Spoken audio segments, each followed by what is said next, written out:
Hope you're good. I hope you're having a decent Sunday, whatever you're up to at the moment. And I'm hoping it's better than what West Ham served up yesterday. I want to try and avoid this being overly negative about West Ham. And it's not going to be too much of an attack on the team, because I think in terms of our performance over when we played Arsenal yesterday, of course, we lost the game 2-0. Because I do think there were positives from the game, and I do want to talk about that.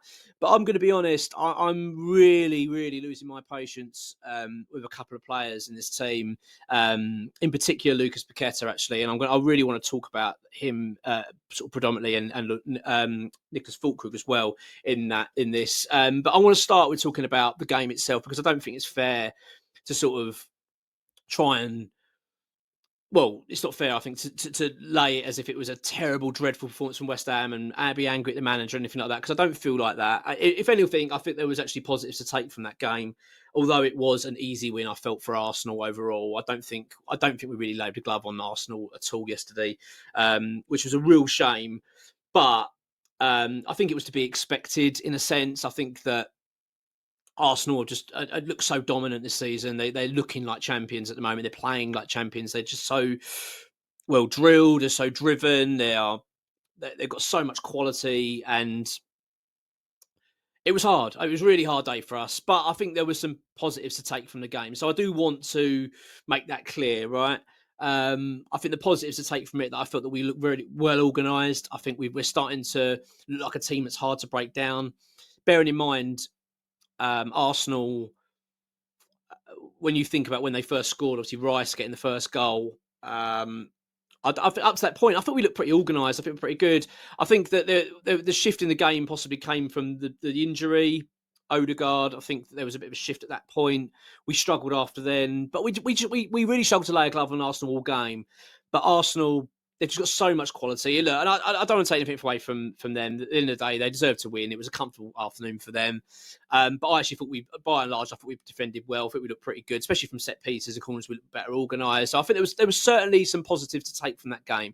It's you don't play Arsenal away every week, so I don't want to get too caught up in the sort of the downbeat feeling of it and thinking, oh my God, it's all despair. There's not many teams that are going to go to the Emirates this season and get anything. So I don't think you can be too judged on that. And also, we've got to bear in mind, Nuno's been here just over a week. You know what I mean? So I think this international break will become very useful to him in terms of getting his ideas to the team and hopefully making us more solid. And let's be honest, when we come back after the international break, which we will talk about more, it's just crucial. It's just so big. It's absolutely massive. We've got a run of games that I think are going to define our season, actually. But again, as I say, I want to sort of save that. So I really don't want to sort of be too downbeat in terms of a general feeling.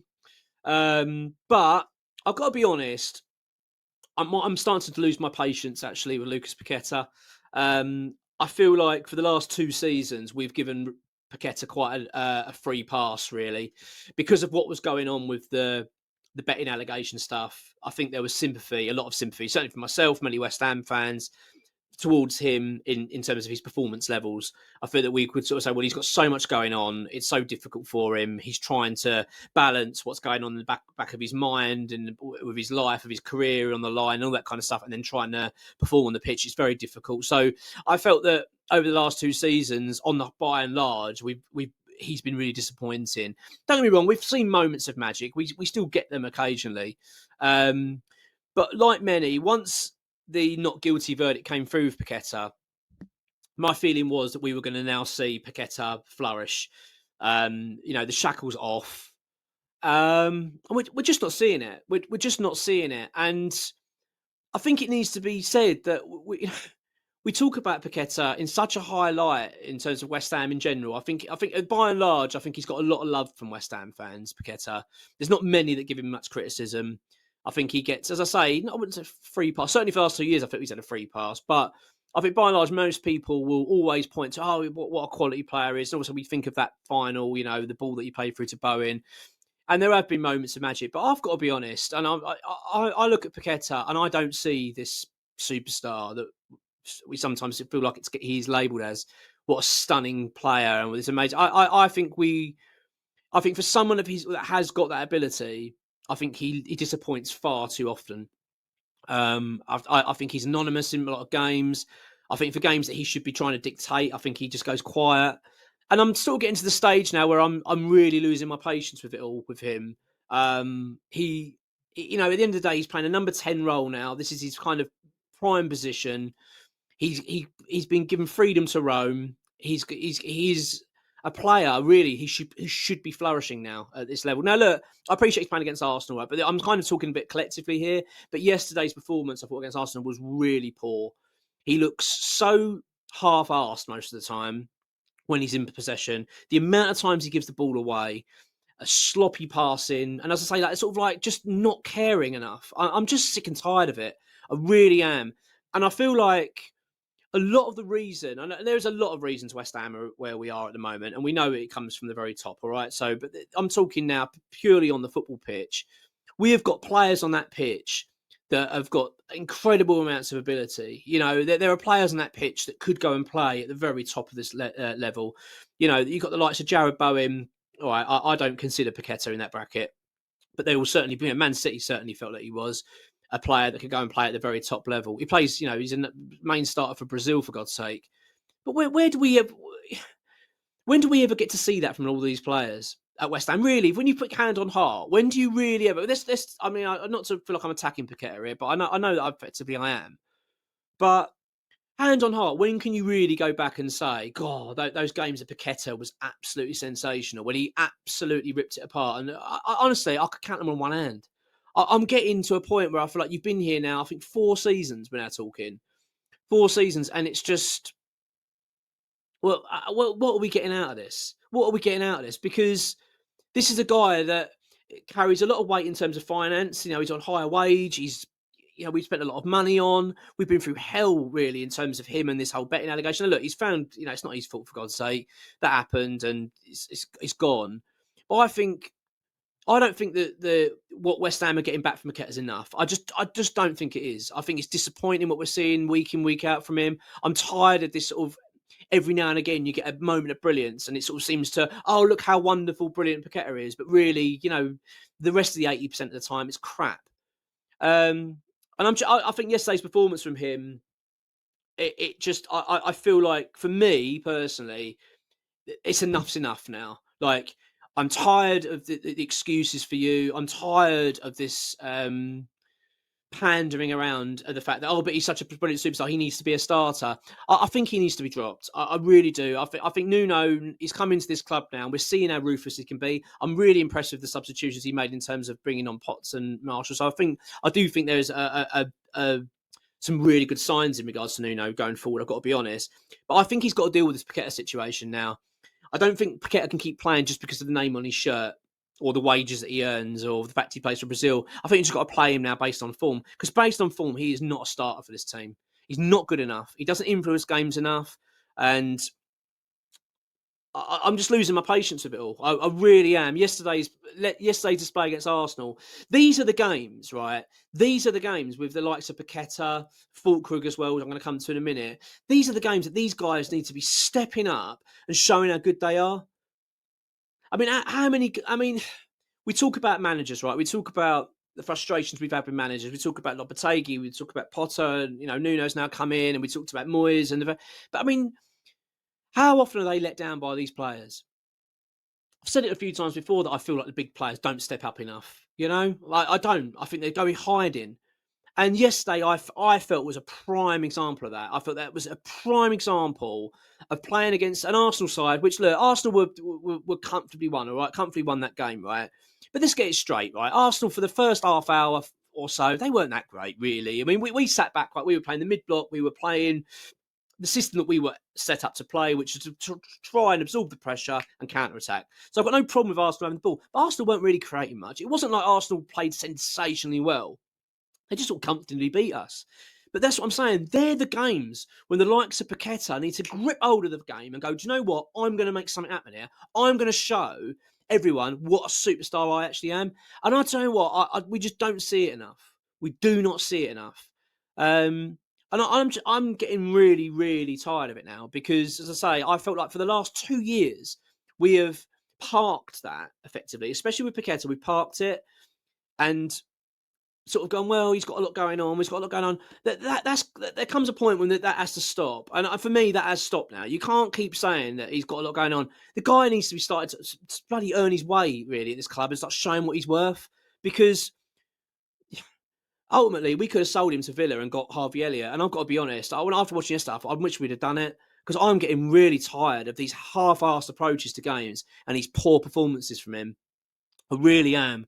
I'm sorry, and you know, I do like many fans, right? I've got a all soft spot for Paqueta because it's Lucas Paqueta, and I always go back to that final, that goal that he helped create, and you know the fact that we have seen those moments of magic from him. I mean, we saw him against Chelsea, wasn't it? The goal against Chelsea, like stunning goal. He has got it in him, but it's just you think back to Payet, right?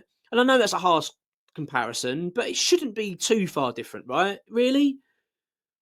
And I just think like they're worlds apart, like worlds apart. You know, Pyatt was literally sensational for us in pretty much every game he played for. All right, for a season or two, right, or for a season and a half, how long he was here, right?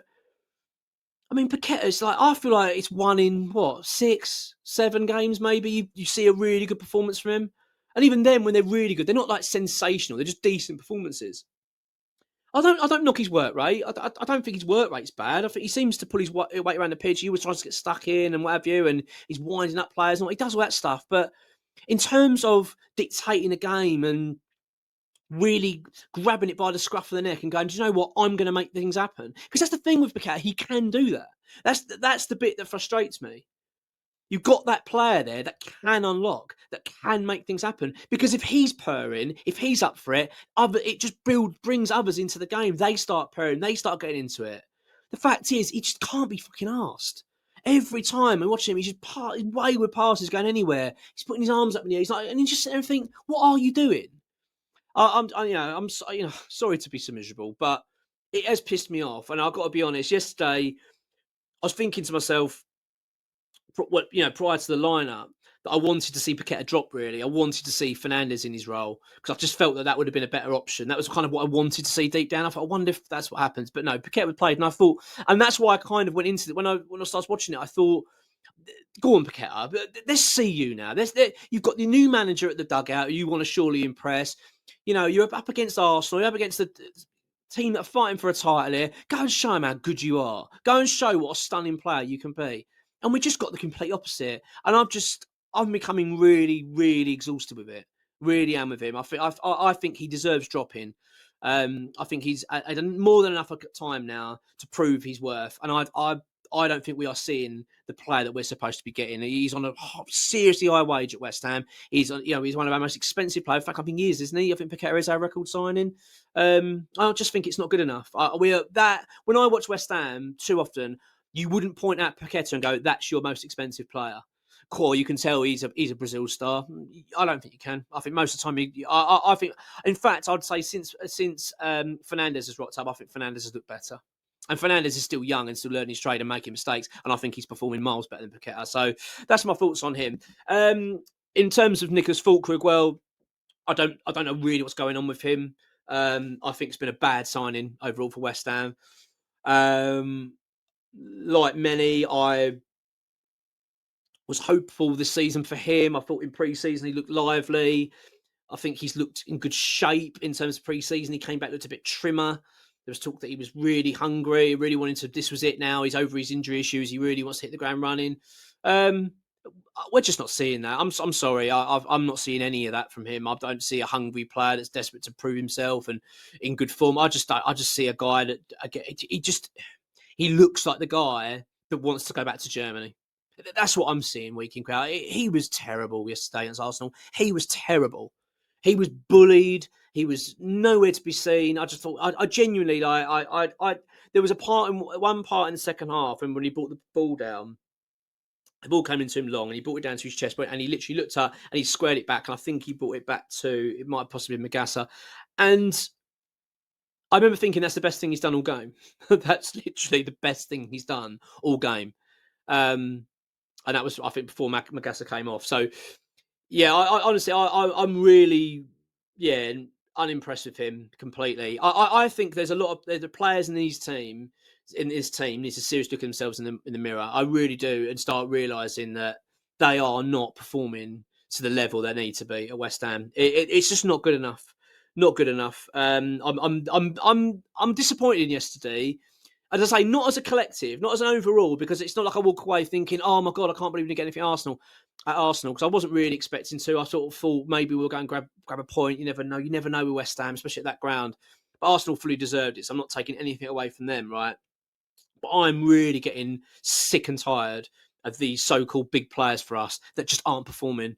Um, Especially when you look at the likes of, I was watching Bournemouth the other night when they played Fulham, and I look at their big players. Look at Semenyo. I mean, how many times have you watched Bournemouth play, right, and watched Semenyo play and gone, "God, he's had a bit of a stinker"? Hardly ever. I can't remember last time I've watched Bournemouth play and thought Semenyo's been poor. Pretty much every time I see him play, he plays really well. He is a key player for them. Well, can you say that about Lucas Paqueta? Absolutely not. Can you say that about Fulkrug? Well, definitely not. I've been seeing him play one for us once. Serious questions need to be asked of these players. So I want to keep pointing fingers at managers all the time, which we've been doing for a long time as West Ham fans. We gave it to David Moyes, Lopetegui certainly, Potter, and now on to Nuno. I mean, Nuno is certainly not getting stick at the moment, but it won't take long. If West Ham's results don't improve, then the attention will turn to the man. That's what happens. It's natural in football. But it's about time we start calling these players out. It's about time that they started stepping up, because I'm sick and tired of these so-called brilliant, wonderful players who play, wonderful player. Oh, but he's a Brazil superstar. We don't see that. We are not seeing it, and I'm getting really tired of it. Anyway, look, that's my Sunday rant done. Sorry to make it a bit miserable one. I know I was perkier yesterday. I'm certainly not feeling it today, but things will change, and we need to dust ourselves off and get ready for a serious run of important games. No two ways about it. I'll be back tomorrow with some news from X. We've got his update tomorrow and bits and pieces, so I'll come back with that, hopefully with a bit more positive news. Maybe a more positive video. Let's wait and see. But anyway, have a good one. Enjoy the rest of your Sunday. Come on, your ones.